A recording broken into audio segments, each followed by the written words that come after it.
Yo, what's up, Hobby Maniacs? MBG coming back at you with some hot, fresh rumors. Just a bunch of stuff broke overnight, and I just want to get on here real quick. I have a tutorial for you. We'll probably hit that up tomorrow. It's a really nice one on lightning effects, doing like power weapon lightning effects, and hitting banners and stuff. I don't know if you saw the Titan I dropped, the Legio Tempestus Titan, the Stormlords. They got a bunch of lightning all over them. Did a pretty sweet banner with that, so definitely show you how to do that. It's a very easy effect to do. Also have a review of a airbrushing booth. That's also pretty good, so definitely look for that probably Thursday or Friday. But for right now, I wanted to come in hot with this video because a lot of stuff going on. Harlequins are breaking all over the place. We saw what I guess is a double kit now. You got the Star Reaver, which is also the Void Reaver, all in the same kit.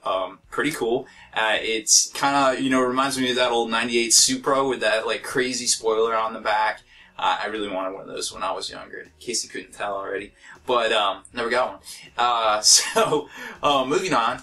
So the Void Weaver is basically a gunship version, from what it looks like, of the Star Weaver for the Harlequins. It doesn't have a troop transport capacity. It has two guns, shuriken cannon, which basically fires out the back. It looks to be able to split fire, and then you've got the prismatic cannon, which is the main armament over the cockpit, and that has three modes of fire. And let's talk about that for a minute, because they're actually, at first glance, you're kind of like meh, but then let's talk about it. So you got three modes of fire. You got a 24-inch strength 3, okay, wait for it, AP4 large blast. AP4 is what does it for me, because there isn't much getting away from that isn't Space Marines. So you're talking, a lot of the Necrons. You're talking a lot of the Tals, most of the Tyranids, Eldars. You're covering a lot of stuff that just isn't Space Marines. Guard.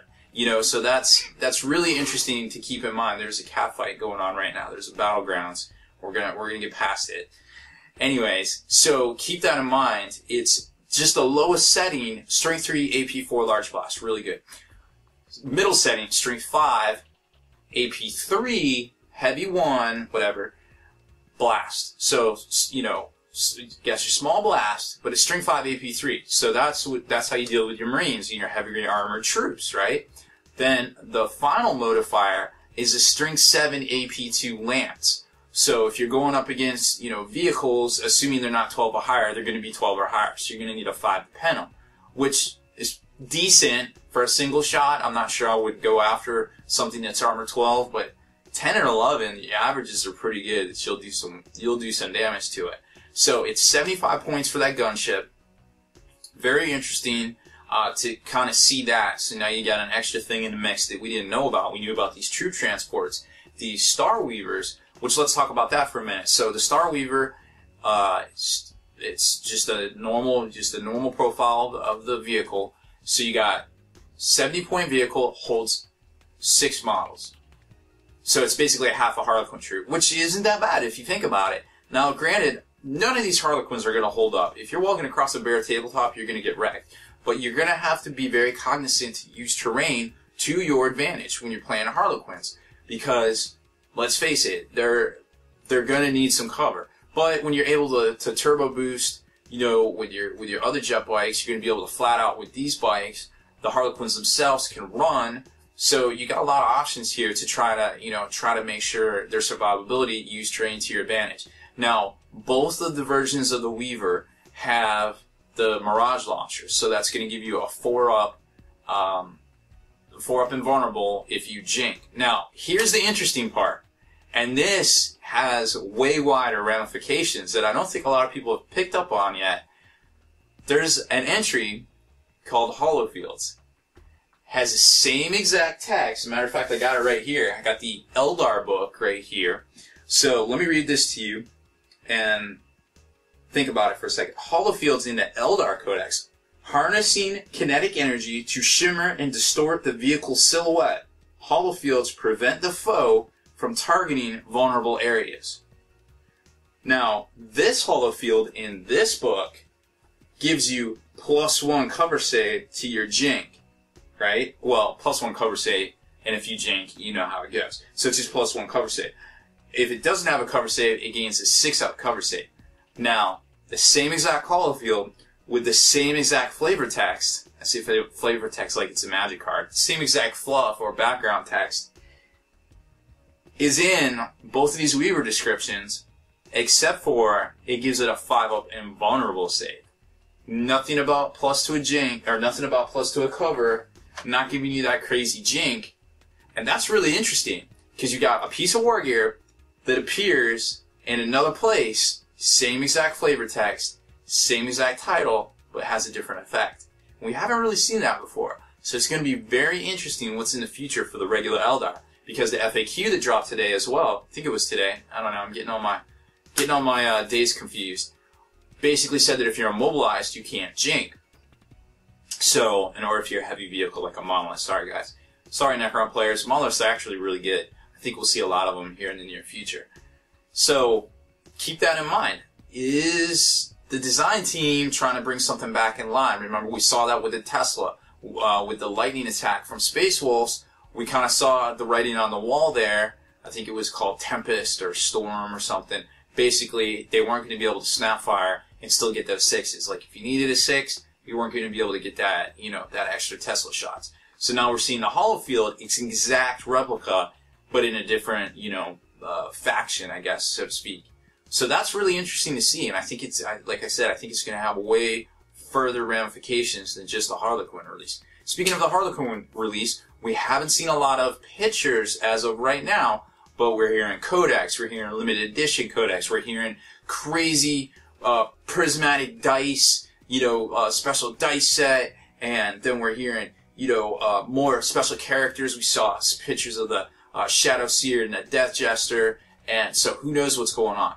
But that being said, I'm sure they will be coming out on pre-order very shortly.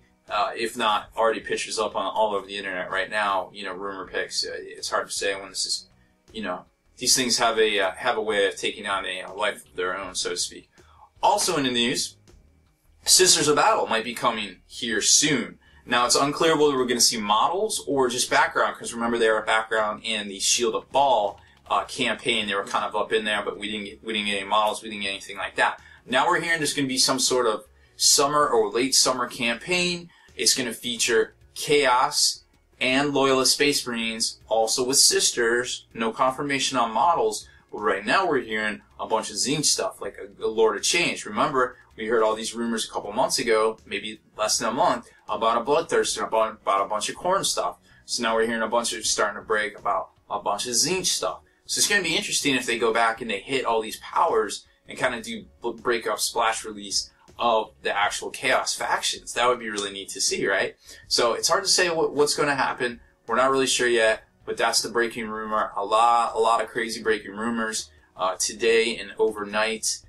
It's hard to keep them all straight. So one thing is for sure, that there's going to be a lot going on in 2015. Forge World set to put out airbrush paints. We've got new Horus Heresy books for you 30 cares out there. In the sites, we got a two-book Calth, Battle of Calth Ultramar region release slated for this year. We're going to have one in spring and one in November, and then they're looking at doing Prospero, maybe a 2-book thing next year. That is going to be really awesome because, just more and more background, more and more expansion on things. I love it. I love this hobby. I love every little bit of all of the stuff you can do here and all the stuff you can do over here and using these models here and these models here, and these are interchangeable. And the Heresy, Weekender was amazing. We pretty much had a whole video, rumor roundup, news and rumors update on that right now, or, yesterday or the day before, Monday, I believe it was. Like I said, the dates get a little confusing.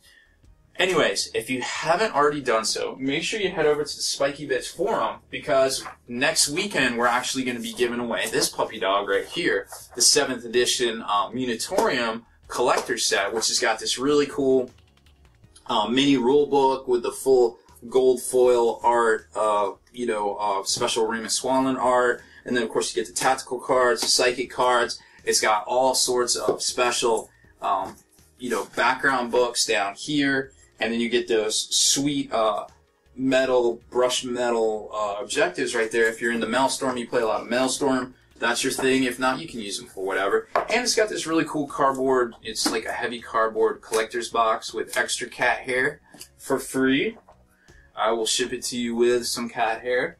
all you have to do is go over there and just register in the forum and, just post up a picture of your favorite conversion. It doesn't even have to be yours. Anyone you see, you can enter, you can enter as many times as you want just by making another post, but you have to wait 5 posts in between your posts. So that way you're not kind of spamming the forum, and that gives everybody a chance to technically enter as many times as they want, but, not trying to keep it too crazy, but we'll see how it goes. People always have a way of finding the loopholes that I forget about, but we're trying to keep it, on the up and up and in good spirits, so it should be a really good giveaway. I mean, this is like a $300 value, so definitely get over there, register for the forums, make a post, introduce yourself if you want to. There's a very, very large, growing hobby forum section over there as well. It's really nice to see the community really come together and kind of starting to make the forum their home for their hobbying, because that's why we did it. GW canceled the social medias. We're trying to come in hot and give you guys an alternative.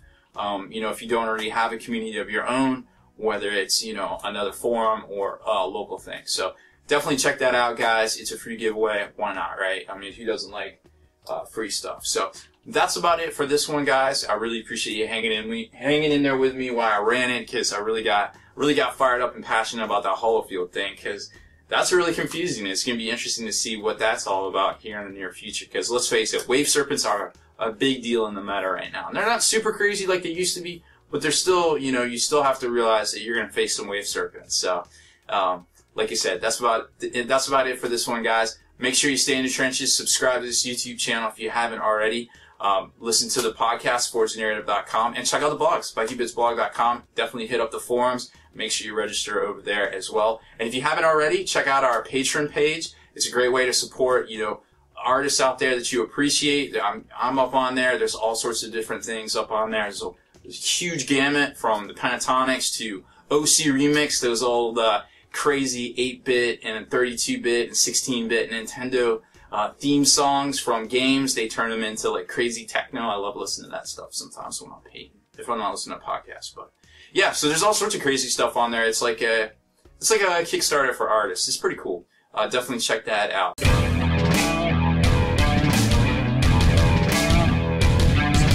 Spiky Bits.